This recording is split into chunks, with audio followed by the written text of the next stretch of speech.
This is Aldous Huxley, a man haunted by a vision of hell on earth. A searing social critic, Mr. Huxley, 27 years ago, wrote Brave New World, a novel that predicted that someday the entire world would live under a frightful dictatorship. Today, Mr. Huxley says that his fictional world of horror is probably just around the corner for all of us. We'll find out why in a moment.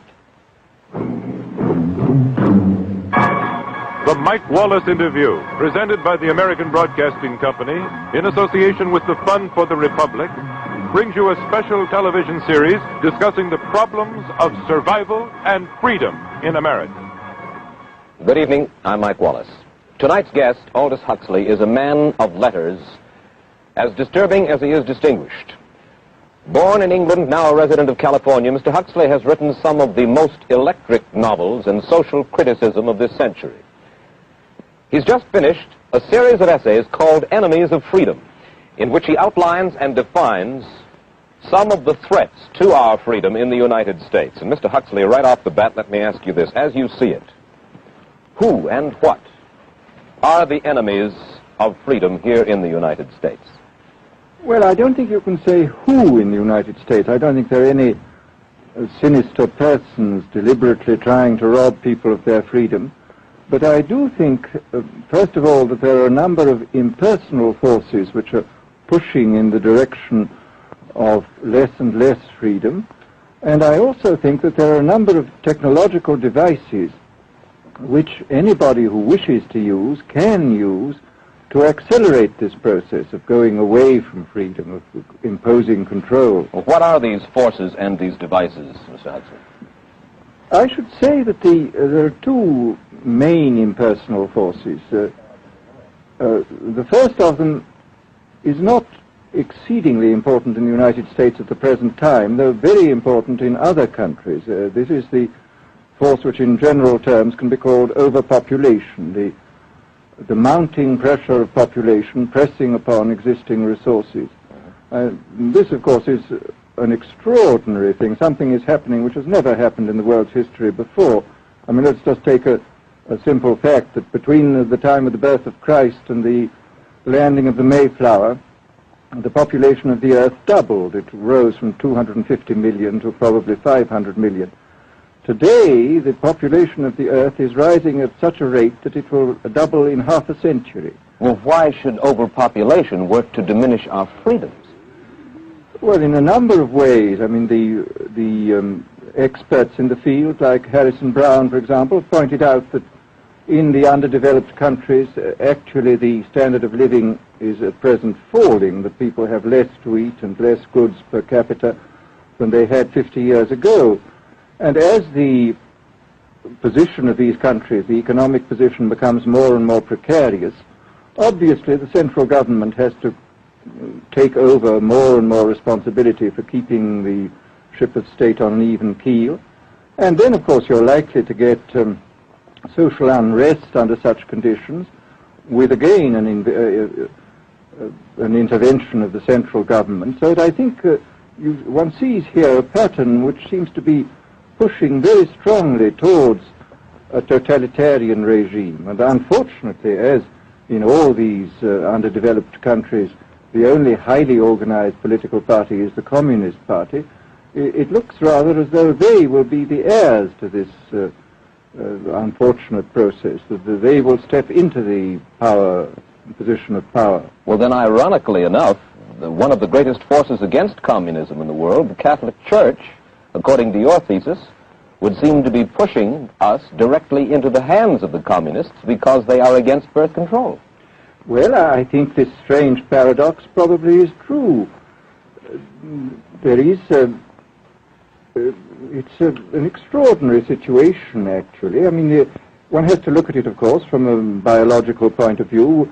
The whole essence of biological life on Earth is a question of balance, and what we have done is to practice death control in a most intensive manner without balancing this with the birth control at the other end. Consequently, the birth rates remain as high as they were, and death rates have fallen substantially. All right, then, so much for the time being anyway for overpopulation. Another force that is diminishing our freedoms. Well, another force which I think is very strongly operative in this country is the force of what may be called over-organization. As technology becomes more and more complicated, it becomes necessary to have more and more elaborate organizations, more hierarchical organizations. And incidentally, the advance of technology has been accompanied by an advance in the science of organization. It's now possible to make organizations on a larger scale than was ever possible before. And so that you have more and more people living their lives out as subordinates in these hierarchical systems controlled by bureaucracies, either the bureaucracies of big business or the bureaucracies of big government. Now, the devices that you were talking about, are there specific devices or methods of communication which diminish our freedoms in addition to overpopulation and over-organization? Well, there are certainly devices which can be used in this way. I mean, let us take, after all, a piece of very recent and very painful history is the propaganda used by Hitler, which was incredibly effective. I mean, what were Hitler's methods? Hitler used terror on the one kind, brute force on the one hand, but he also used a very efficient form of propaganda, which he was using every modern device at that time. He didn't have TV, but he had the radio, which he used to the fullest extent, and was able to impose his will on an immense mass of people. I mean, the Germans were a highly educated people.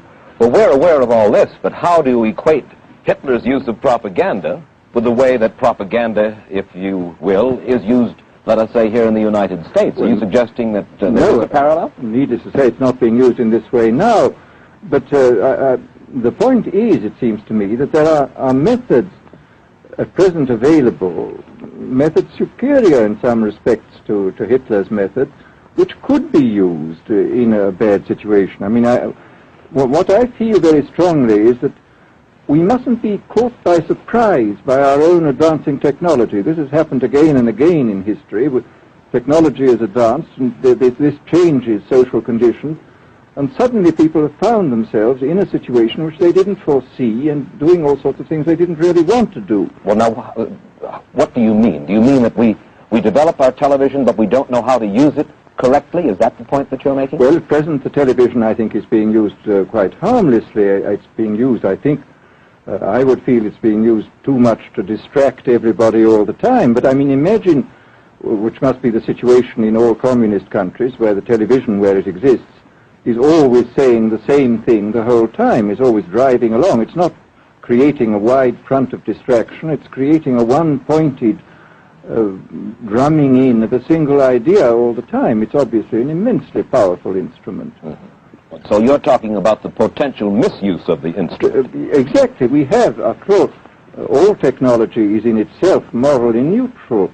These are just powers which can either be used well or ill. It's the same thing with atomic energy. We can either use it to blow ourselves up, or we can use it as a substitute for the coal and the oil which are running out. You've even written about the use of drugs in this light.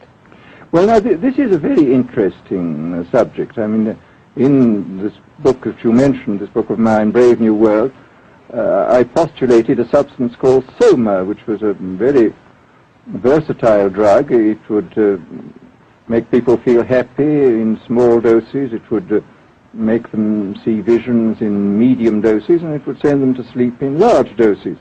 Well, I don't think such a drug exists now, nor do I think it will ever exist, but we do have drugs which will do some of these things, and I think it's quite on the cards that we may have drugs which will profoundly change our mental states without doing us any harm. I mean, this is the pharmacological revolution which has taken place, that we have now powerful mind-changing drugs which, physiologically speaking, are almost costless. I mean, they are not like opium or like cocaine, which do change the state of mind, but leave terrible results physiologically and morally. Mr. Huxley, in your new essays, you state that these various enemies of freedom, are pushing us toward a real-life, brave new world, and you say that it's awaiting us just around the corner. First of all, can you detail for us what life in this brave new world which you fear so much, or what life might be like? Well, to start with, I think this kind of the dictatorship of the future, I think will be very unlike the dictatorships which we've been familiar with in the immediate past. I mean, take another book prophesying the future, which was a very remarkable book, George Orwell's 1984. Well, this book was written at the height of the Stalinist regime and just after the Hitler regime. And there he foresaw a dictatorship using entirely the methods of terror, the methods of physical violence. Now, I think what is going to happen in the future is the dictators will find, as the old saying goes, that you can do everything with bayonets except sit on them. That if you want to preserve your power indefinitely, you have to get the consent of the ruled. And this they will do partly by drugs, as I foresaw in Brave New World, partly by these new techniques of propaganda. They will do it by bypassing the sort of rational side of man and appealing to his subconscious and his deeper emotions and his physiology even, and so making him actually love his slavery. I mean, I think this is the danger, that actually people may be in some ways happy under the new regime, but they will be happy in a situation where they oughtn't to be happy. But let me ask you this. You're talking about a world that could take place within the confines of a totalitarian state. Let's become more immediate, more urgent about it. We believe, anyway, that we live in a democracy here in the United States. Do you believe that this brave new world that you talk about could, let's say, in the next quarter century, the next century, could come here to our shores? I think it could. I mean, that's why I feel it's so extremely important here and now to start thinking about these problems, not to let ourselves be taken by surprise by the new advances in technology. I mean, for example, in regard to the use of the drugs, we know there's enough evidence now for us to be able, on the basis of this evidence and using a certain amount of creative imagination, to foresee the kind of uses which could be made by people of bad will with these things, and to attempt to forestall this. And in the same way, I think with these other methods of propaganda, we can foresee and we can do a good deal to forestall. I mean, after all, the price of freedom is eternal vigilance. You write in Enemies of Freedom, you write specifically about the United States. You say this, writing about American political campaigns. You say, all that is needed is money and a candidate who can be coached to look sincere. Political principles and plans for specific action have come to lose most of their importance. The personality of the candidate, the way he is projected by the advertising experts, are the things that really matter. Well, this is...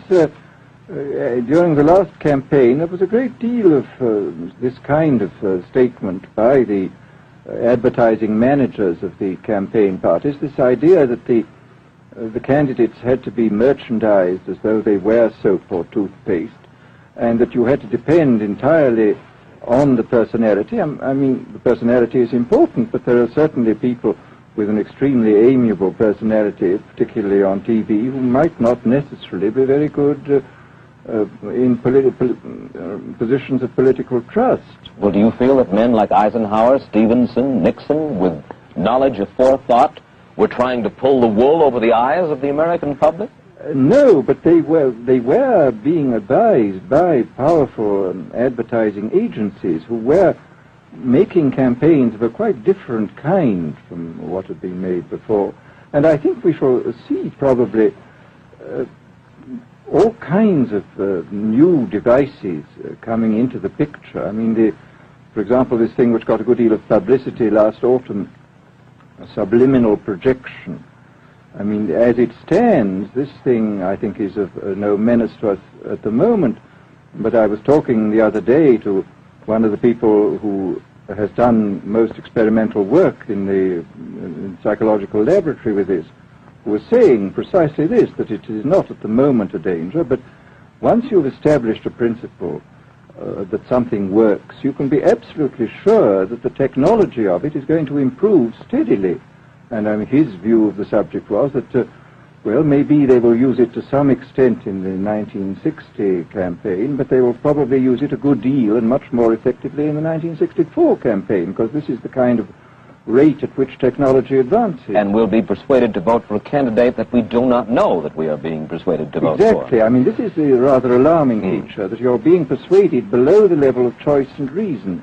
In regard to advertising, which you mentioned just a little ago, in your writing, particularly in Enemies of Freedom, you attack Madison Avenue, which controls most of our television and radio advertising, newspaper advertising, and so forth.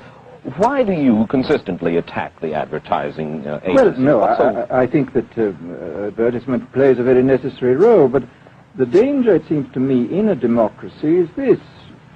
I mean, what does a democracy depend on? A democracy depends on the individual voter making an intelligent and rational choice for what he regards as his enlightened self-interest in any given circumstance. But what these people are doing, I mean, what both for their particular purposes, for selling goods, and the dictatorial propagandists are doing, is to try to bypass the rational side of man and to appeal directly to these unconscious forces below the surface, so that you are, in a way, making nonsense of the whole democratic procedure, which is based on conscious choice on rational grounds. Of course, well, maybe you have just answered this next question, because in your essay you write about television commercials, not just political commercials, but television commercials as such, and how, as you put it, today's children walk around singing beer commercials and toothpaste commercials, and then you link this phenomenon in some way with the dangers of a dictatorship. Now, could you spell out the connection, or how do you feel that you have done so sufficiently? Well, I mean, here, this whole question of children, I think, is a terribly important one, because children are quite clearly much more suggestible than the average grown-up. And again, suppose that for one reason or another all the propaganda was in the hands of one or very few agencies, you would have an extraordinarily powerful force playing on these children, who after all are going to grow up and be adults quite soon. I do think that this is not an immediate threat, but it remains a possible threat. And you said something to the effect in your essay that the children of Europe used to be called cannon fodder, and here in the United States they are television and radio fodder. Well, after all, you can read in the trade journals the most lyrical accounts of how necessary it is to get hold of the children, because then they will be loyal brand buyers later on. Mm-hmm. But, I mean, again, you just translate this into political terms. The dictator says they will be loyal ideology buyers when they're grown up. We hear so much about brainwashing as used by the communists. Do you see any brainwashing other than that which we've just been talking about that is used here in the United States? Other forms of brainwashing? Not in the form that has been used in China and in Russia, because this is essentially the application of propaganda methods, the most violent kind, to individuals. It's not a shotgun method like the advertising method. It's a way of getting hold of the person and playing both on his physiology and his psychology till he really breaks down, and then you can implant a new idea in his head. I mean, the descriptions of the methods are really blood-curdling when you read them, and not only the methods applied to political prisoners, but the methods applied, for example, to the training of the young communist administrators and missionaries. They receive an incredibly tough kind of training, which causes about 25% of them to break down or commit suicide, but produces 75% of completely one-pointed fanatics. The question, of course, that keeps coming back to my mind is this. Obviously, politics in themselves are not evil. Television is not in itself evil. Atomic energy is not evil. And yet you seem to fear that it will be used in an evil way. Why is it that the right people will not, in your estimation, use them? Why is it that the wrong people will use these various devices and for the wrong motives? Well, I think one of the reasons is that these are all instruments for obtaining power, and obviously the passion for power is one of the most moving passions that exist in man, and after all, all democracies are based on the proposition that power is very dangerous and that it's extremely important not to let any one man or any one small group have too much power for too long a time. After all, what are the British and American constitutions except devices for limiting power? And all these new devices are extremely efficient instruments for the imposition of power by small groups over larger masses. Well, you ask this question yourself in Enemies of Freedom. I'll put your own question back to you. You ask this: in an age of accelerating overpopulation, of accelerating overorganization, and ever more efficient means of mass communication, how can we preserve the integrity and reassert the value of the human individual? You put the question. Now here's your chance to answer it, Mr. Huxley. Well, this is obviously, first of all, it's a question of education. I think it's terribly important to insist on individual values. I mean, there is a tendency, as you probably read a book by White, The Organization Man, a very interesting, valuable book, I think, where he speaks about the new type of group morality, group ethic, which speaks about the group as though the group was somehow more important than the individual. But this seems, as far as I'm concerned, to be in contradiction with what we know about the genetical make-up of human beings, that every human being is unique. And it is, of course, on this genetical basis that the whole idea of the value of freedom is based. And I think it's extremely important for us to stress this in all our educational life.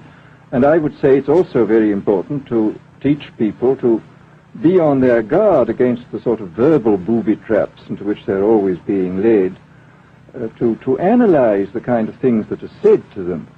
Well, I think there is this whole educational side, and I think there are many more things that one could do to strengthen people and to make them more aware of what was being done. You're a prophet of decentralization. Well, yes, if this is feasible. It's one of the tragedies, it seems to me. I mean, many people have been talking about the importance of decentralization in order to give back to the voter a sense of direct power. I mean, the voter in an enormous electorate feels quite impotent, and his vote seems to count for nothing. This is not true where the electorate is small and where he is dealing with a group which he can manage and understand. And if one can, as Jefferson, after all, suggested, break up the units into smaller and smaller units, and so get a real self-governing democracy. Well, that was all very well in Jefferson's day, but how can we revamp our economic system and decentralize and at the same time meet militarily and economically the tough challenge of a country like Soviet Russia? Well, I think the answer to that is that there are, it seems to me that the production, industrial production, is of two kinds. I mean, there are some kinds of industrial production which obviously need the most tremendously high centralization, like the making of automobiles, for example. But there are many other kinds where you could decentralize quite easily and probably quite economically, and that you would then have this kind of decentralized life. After all, you begin to see it now if you travel through the South, this decentralized textile industry which is springing up there. Mr. Huxley, let me ask you this, quite seriously. Is freedom necessary? As far as I'm concerned, it is, yes. Why? Is it necessary for a productive society? Yes, I should say it is. I mean, a genuinely productive society. I mean, I think you could produce plenty of goods without much freedom, but I think the whole sort of creative life of man is ultimately impossible without a considerable measure of individual freedom, that initiative, creation, all these things which we value, and I think value properly, are impossible without a large measure of freedom. Well, Mr. Huxley, take a look again at the country which is in the stance of our opponent anyway it would seem to be there, Soviet Russia. It is strong and getting stronger economically, militarily. At the same time, it's developing its art forms pretty well. It seems not unnecessarily to squelch the creative urge among its people, and yet it is not a free society. It's not a free society, but here is something very interesting, that those members of the society, like the scientists, who are doing the creative work, are given far more freedom than anybody else. I mean, it's a privileged aristocratic society in which, provided that they don't poke their noses into political affairs, these people are given a great deal of prestige, a considerable amount of freedom, and a lot of money. I mean, this is a very interesting fact about the new Soviet regime, and I think what we're going to see is a people on the whole with very little freedom, but with an oligarchy on top enjoying a considerable measure of freedom and a very high standard of living.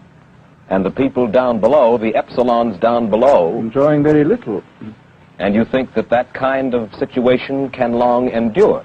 I think it can certainly endure much longer than a situation in which everybody is kept down. Because, I mean, they can certainly get their technological and scientific results on such a basis. Well, the next time that I talk to you then, perhaps we should investigate further the possibility of the establishment of that kind of a society, where the drones work for the queen bees up above. Well, but yes, but I must say I still believe in democracy. If we can make the best of the creative activities of the people on top, plus those of the people on the bottom, so much the better. Mr. Huxley, I surely thank you for spending this half hour with us, and I wish you Godspeed, sir. Thank you. Aldous Huxley finds himself these days in a peculiar and disturbing position. A quarter of a century after prophesying an authoritarian state in which people were reduced to ciphers, he can point at Soviet Russia and say, "I told you so." The crucial question, as he sees it now, is whether the so-called free world is shortly going to give Mr. Huxley the further dubious satisfaction of saying the same thing about us. Stay tuned for a preview of next week's interview. Till then, Mike Wallace, good night.